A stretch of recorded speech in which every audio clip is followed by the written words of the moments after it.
वालेकुम स्टूडेंट्स। आज हम ग्रेड 6 मैथ पाथ का यूनिट नंबर 10 करेंगे, पैरामीटर एंड एरिया। इसमें जो इम्पोर्टेंट फार्मूलाज हैं वो हमारे पास पैरामीटर ऑफ स्क्वायर है एंड पैरामीटर ऑफ रेक्टेंगल है। पैरामीटर ऑफ स्क्वायर का फार्मूला होगा 4 multiply length and perimeter of rectangle का फार्मूला होगा 2 मल्टीप्लाई लेंथ प्लस ब्रेड्थ। ये टू इम्पोर्टेंट फार्मूलाज इस एक्सरसाइज को हल करने के लिए हमारे पास हैं। ये दो हमें याद करने हैं जिससे ईजिली हमारी जो एक्सरसाइज है वो सॉल्व हो जाएगी। सबसे पहले हमारा 10A का क्वेश्चन है, what is the length of the side of a square field whose parameter is 72 meter. हमें इसमें लेंथ ऑफ साइड फाइंड करनी है स्क्वायर की, जिसका पैरामीटर हमारे पास 72 मीटर दिया गया है। यानी कि स्क्वायर की हमें लेंथ फाइंड करनी है एक साइड की, बिकॉज स्क्वायर की चारों साइड एक जैसी होती हैं। तो जब हम एक साइड की लेंथ फाइंड करेंगे तो वो चारों साइड की लेंथ फाइंड हो जाएगी। हमें इसकी लेंथ फाइंड करनी है। पैरामीटर क्वेश्चन नंबर 1 में हमें दिया गया है, parameter is equal to 72 meters. Length हमें फाइंड करनी है। पैरामीटर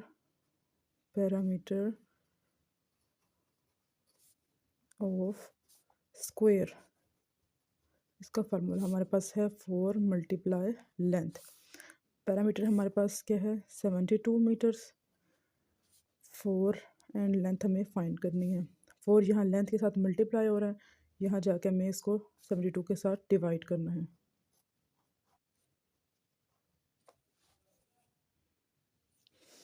सेवेंटी टू को हमने इधर लिखना है और 4 से हमें डिवाइड करना है। 4 वन ज़ा 4, 7 में से 4 माइनस करेंगे तो हमारे पास आ जाएगा 3, 2 हमारा नीचे आ जाएगा और 4 8 ज़ा 32। सो हमारी लेंथ ऑफ वन साइड क्या आ गई है 18। Length is equal to 18। ये हमारा आंसर है। सेकंड क्वेश्चन हमारे पास दिया गया है, Zubair jogs around a square park with each side 60 meter long. Zubair जो एक लड़का है, ये स्टूडेंट है, वो जॉग करता है, जॉगिंग करता है स्क्वायर पार्क में। ईच साइड, उन्होंने यहाँ पे साइड में 60 मीटर दी है। If he जॉग्स around it 5 times, अगर वो 5 दफ़ा उस जॉगिंग ट्रैक को कवर करता है, find the distance covered by him. इसका हमें डिस्टेंस फाइंड करना है। तो डिस्टेंस फाइंड करने के लिए सबसे पहले हमें पैरामीटर फाइंड करना पड़ेगा। So let's write there. हमारे पास यहाँ पे लेंथ और या साइड ऑफ लेंथ है हमारे पास वन साइड 60 मीटर और इसमें हमें फाइंड करना है पैरामीटर। हमारे पास पैरामीटर ऑफ स्क्वायर का फार्मूला होता है P is equal to 4 multiply length. P 4 हम ऐसे ही लिखेंगे, लेंथ की वैल्यू हमारे पास 60 है। जब हम मल्टीप्लाई करेंगे तो 4 0 ज़ा 0, 4 6 4 ज़ा 24। हमारे पास हमारा पैरामीटर आ जाएगा 240। सेकंड चीज़ वो कह रहे हैं, इफ़ ही जॉग्स अराउंड 5 टाइम्स, अगर मतलब वो जॉगिंग ट्रैक जो है वो 5 टाइम्स कवर करता है तो फिर हमारा क्या होगा, तो हमें पैरामीटर को 5 से मल्टीप्लाई करना पड़ेगा। 5 इज मल्टीप्लाई बाय 240।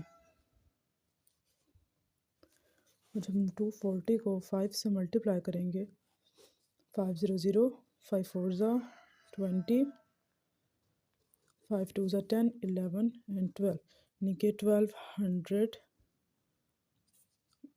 उसने कवर किया है डिस्टेंस। ये आपका आंसर है।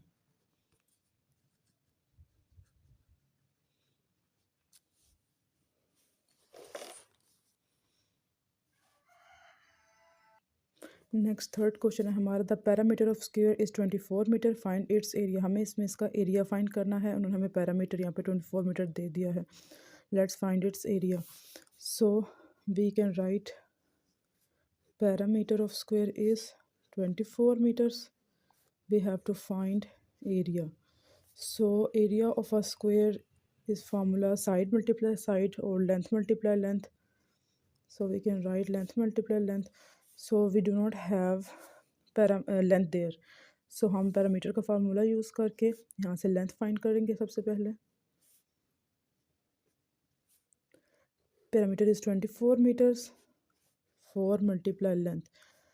यहाँ पे 4 हमारे पास लेंथ से मल्टीप्लाई हो रहा है, वहाँ जाके इससे डिवाइड हो जाएगा 24 से। हमेशा ये बात याद रखें कि जब कोई चीज़ यहाँ मल्टीप्लाई होती है तो वहाँ जाके डिवाइड होती है, प्लस हो तो माइनस होती है। यानी कि यहाँ से जब इक्वल से आपकी साइड चेंज होती है तो वो आपका जो मल्टीप्लाई होता है डिवाइड में, डिवाइड मल्टीप्लाई में, यानी कि आपकी जो समीशन होती है, जो आपने सॉल्व करना होता है, वो चेंज हो जाता है। अब हम 24 को 4 से डिवाइड करेंगे। 4 5 ज़ा 20 और 4 6 ज़ा 24। सो हमारे पास लेंथ आ जाएगी 6। अब हम इसमें पुट कर सकते हैं फार्मूला में एरिया वाले।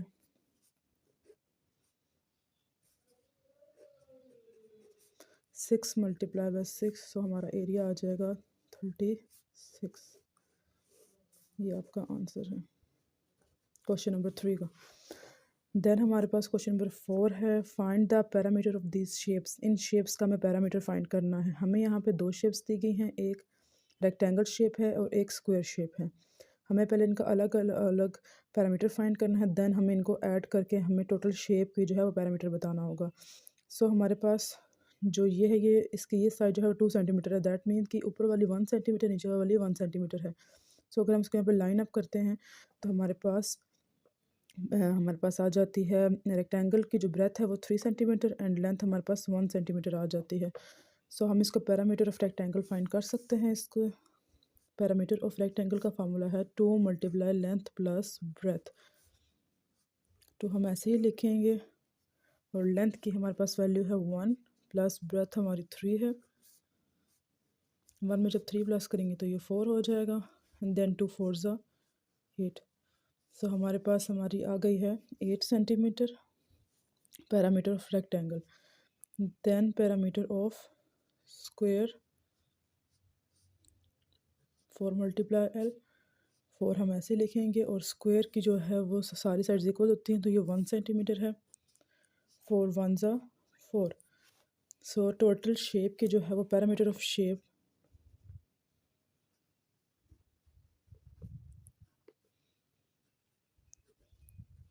इक्वल्स टू, हमें perimeter of rectangle and perimeter of square को आपस में प्लस करना है। So perimeter of rectangle plus perimeter of square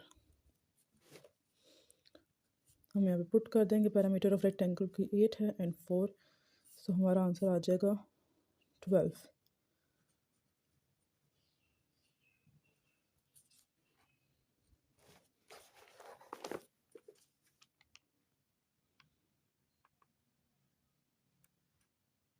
ये हमारी फर्स्ट शेप थी, ए शेप, उसका हमने ये सोल्यूशन यहाँ पे अटैम्प्ट किया। नेक्स्ट हमारे पास 4 क्वेश्चन का बी पार्ट है, ऑल साइड्स आर 1 सेंटीमीटर। ये सब जो हैं वो स्क्वायर बन रहे हैं।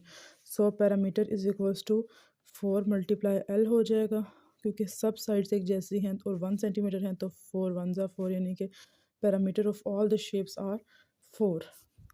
नेक्स्ट हमारे पास सी पार्ट है। सी पार्ट में हमारे पास दी गई है कि हमें क्या फाइंड करना है। भी सब जो है वो स्क्वायर है, तो square of parameter of square जो होता है 4 मल्टीप्लाई एल होता है, और 1 साइड ऑफ जो दी गई है वो कह रहे हैं 6 सेंटीमीटर है, यानी कि 1 साइड जो है वो 6 सेंटीमीटर या 1 लेंथ 6 सेंटीमीटर है। तो हमें 4 मल्टीप्लाई 6 करना होगा, 4 6 24। सो हमारी बी शेप का आंसर 4 है और सी शेप का आंसर 24। इन दोनों में जस्ट हमारे पास स्क्वायर्स मौजूद थे, इसलिए हमने स्क्वायर का फार्मूला लगाया है पैरामीटर ऑफ स्क्वायर का, then we can solve it. तो हमारी यहाँ पे 10A ख़त्म होती है। Hope you like the video, और अगर आपको इस वीडियो से कुछ चीज़ समझ नहीं आई तो आप इसके वीडियो के कमेंट बॉक्स में मैसेज कर सकते हैं। I will reply. Thanks for watching, have a nice day.